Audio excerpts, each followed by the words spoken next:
दोस्तों, मेरा नाम है राम वर्मा और स्वागत है आपका CG education news YouTube channel पर। अगर आप इस चैनल पर पहली बार आए हैं तो चैनल को सब्सक्राइब करके बेल आइकन बटन दबाना ना भूलिए, क्योंकि यहाँ पर आपको इसी तरह की लेटेस्ट नोटिफिकेशन जो कि शिक्षा से जुड़ी हुई है, छत्तीसगढ़ से जुड़ी हुई है, वो लगातार आपको इसी चैनल पर मिलती रहेगी। तो आज की इस न्यूज में रविशंकर विश्वविद्यालय से फीस को लेकर है, उसके बाद सेंट्रल यूनिवर्सिटी यानी कि गुरु घासीदास यूनिवर्सिटी से एडमिशन के लिए यहाँ पर नियमों में लगातार बदलाव हो रहा है, उसी को लेकर खबर है। और अटल यूनिवर्सिटी से भी न्यूज है, यहाँ पे पुराने सिलेबस को पढ़ाए जाने को लेकर। और यहाँ पर जो है इंजीनियरिंग और पॉलिटेक्निक एडमिशन को लेकर भी यहाँ पर खबर है। तो यही सब आज की न्यूज में देखने वाले हैं। तो चलिए फटाफट शुरू करते हैं। और पहली खबर यहाँ पर पंडित रविशंकर शुक्ल यूनिवर्सिटी से लेते हैं।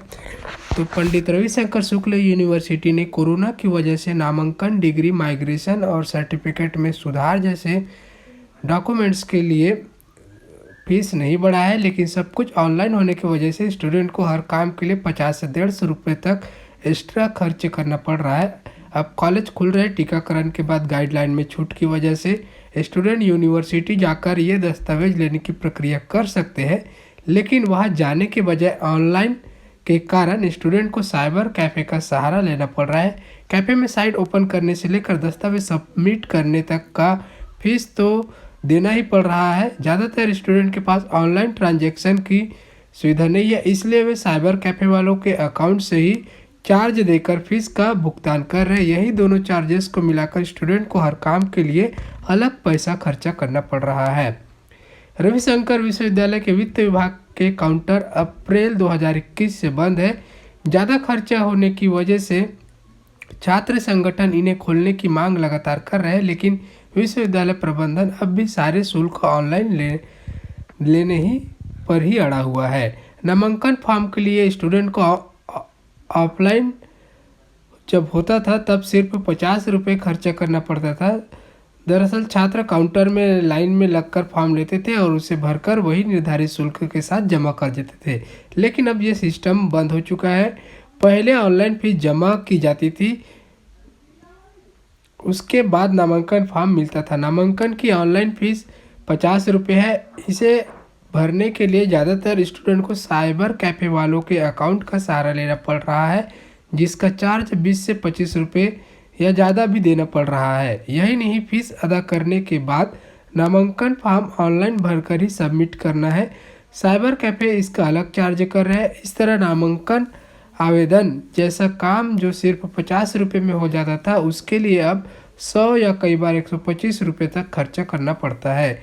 यही स्थिति दूसरे जो डॉक्यूमेंट है उनके लिए भी है, जैसे कि माइग्रेशन सर्टिफिकेट लेने का रविशंकर विश्वविद्यालय का शुल्क 300 रुपये है, लेकिन ऑनलाइन फीस में ट्रांजैक्शन और साइबर कैफे के शुल्क को मिलाकर करीब स्टूडेंट को तकरीबन 400 रुपये खर्चा करना पड़ता है। बड़ी संख्या में छात्र मार्कशीट सुधारवाने भी रविशंकर विश्वविद्यालय पहुंचते हैं। इसका शुल्क 120 रुपये रखा गया है, लेकिन छात्रों को 200 रुपये तक खर्चा करना पड़ रहा है। डिग्री का शुल्क 300 रुपये है, लेकिन 400 रुपये से ज़्यादा खर्चा आ रहा है। यहाँ केवल इसलिए क्योंकि ऑनलाइन फॉर्म भरने या शुल्क पेमेंट के लिए छात्रों के पास साइबर कैफ़े को चार्ज देने के अलावा दूसरा विकल्प नहीं है। यहाँ पर जो है कुछ छात्रों को ऑनलाइन पेमेंट अपने मोबाइल के माध्यम से कर लेते हैं, लेकिन सभी को ये नहीं आता है और सभी के पास इसका सुविधा नहीं है। तो जिनके पास इसका सुविधा नहीं, उन्हें जो है अतिरिक्त खर्चा करना पड़ता है।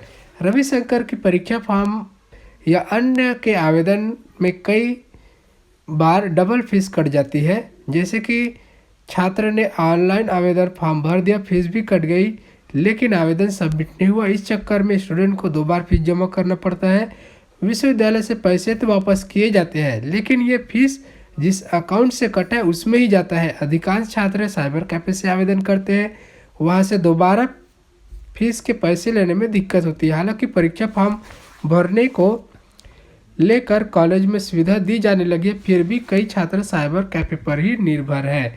छात्र संगठन की ओर से फीस जमा करने की सुविधा विश्वविद्यालय में देने की मांग की जा रही है। छात्र संगठन के पदाधिकारियों का कहना है कि इस संबंध में विश्वविद्यालय प्रबंधन को ज्ञापन सौंपा जाएगा। इसी तरह विश्वविद्यालय कर्मचारी संघ ने वित्त विभाग के काउंटर खोले जाने की मांग की है।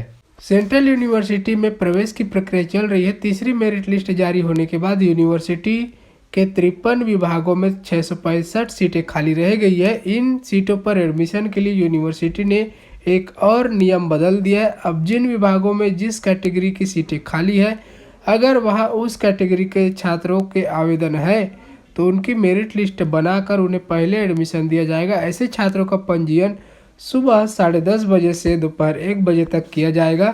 दोपहर 3 बजे मेरिट लिस्ट जारी की जाएगी। जिन छात्रों का नाम आएगा उन्हें तुरंत ऑनलाइन फीस जमा करनी होगी। फीस की रसीद कॉपी विभाग में जमा करनी होगी। इसके बाद भी अगर सीटें बच जाती हैं तो उन छात्रों को 3 दिसंबर को उन्हें ऑन द स्पॉट एडमिशन दिया जाएगा। इसके अलावा जिस विभाग में सीटें खाली है उस विभाग में छात्र बदलाव कर सकते हैं।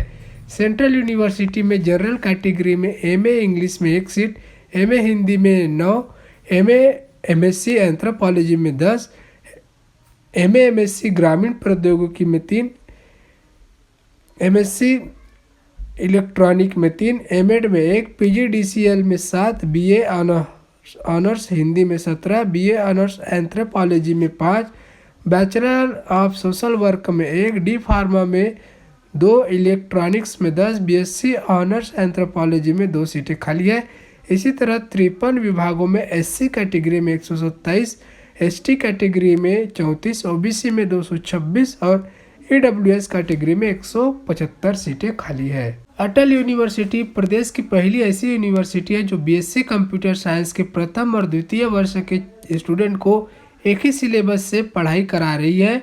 बीएससी कंप्यूटर साइंस के प्रथम वर्ष के छात्रों का एक पेपर कंप्यूटर फंडामेंटल है, वहीं बीएससी द्वितीय वर्ष के छात्रों का एक पेपर कंप्यूटर हार्डवेयर है।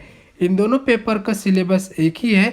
सिलेबस के सभी टॉपिक एक ही है। इसकी शिकायत भी कॉलेज ने लिखित में यूनिवर्सिटी को की है, पर 2 साल से यूनिवर्सिटी में इसमें कोई बदलाव नहीं किया गया है। अब कोरोना काल में भी स्टूडेंट इसी सिलेबस से पढ़ाई किए हैं और कॉलेज खुलने के बाद भी इसी से पढ़ाई करने मजबूर है। यूनिवर्सिटी की गलती का खामियाजा स्टूडेंट को भुगतना पड़ रहा है। गौरतलब है कि अटल यूनिवर्सिटी का एकेडमी विभाग गलतियों के लिए प्रसिद्ध होता जा रहा है। एमएससी तृतीय सेमेस्टर के छात्रों का एक पेपर नेट टेक्नोलॉजी है। कॉलेज द्वारा इस विषय को उस सिलेबस से पढ़ाते हैं जो बोर्ड ऑफ स्टडी से अप्रूव्ड है, जबकि यूनिवर्सिटी बिना बोर्ड ऑफ स्टडी के अप्रूवल के ही नया सिलेबस वेबसाइट में अपलोड कर दी है।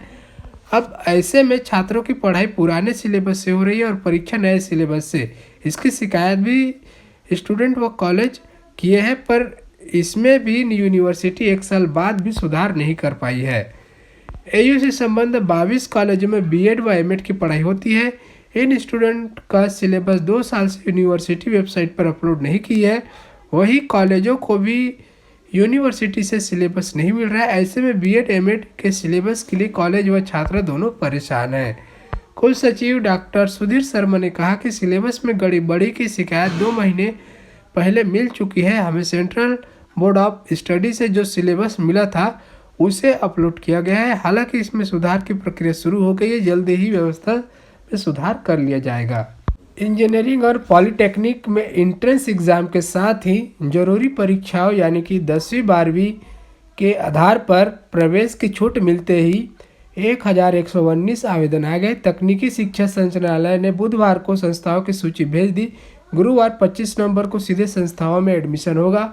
26 नवंबर से स्पॉट राउंड के दूसरे चरण के लिए पंजीयन होगा। इंजीनियरिंग, फार्मेसी, पॉलिटेक्निक समेत तकनीकी पाठ्यक्रमों के संस्थावार स्पॉट ऑनलाइन काउंसलिंग में फार्मेसी को छोड़ अन्य पाठ्यक्रमों के लिए अपेक्षाकृत कम आवेदन आए हैं।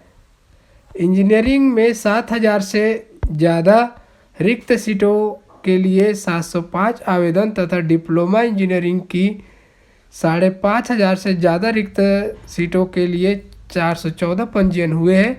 CSVTU शिक्षण विभाग यूटीडी भिलाई में भी सत्र 2021-22 में आर्टिफिशियल इंटेलिजेंट व डाटा साइंस इंजीनियरिंग पर बीटेक ऑनर्स में एडमिशन दिया जा रहा है। साथ ही माइनिंग में डिप्लोमा इंजीनियरिंग के अतिरिक्त structural, biomedical, energy and environment, VLSI, M plan तथा वाटर रिसोर्स इंजीनियरिंग में एमटेक में प्रवेश ले सकते हैं। यहाँ पर खाली सीटों की जानकारी देख लेते हैं।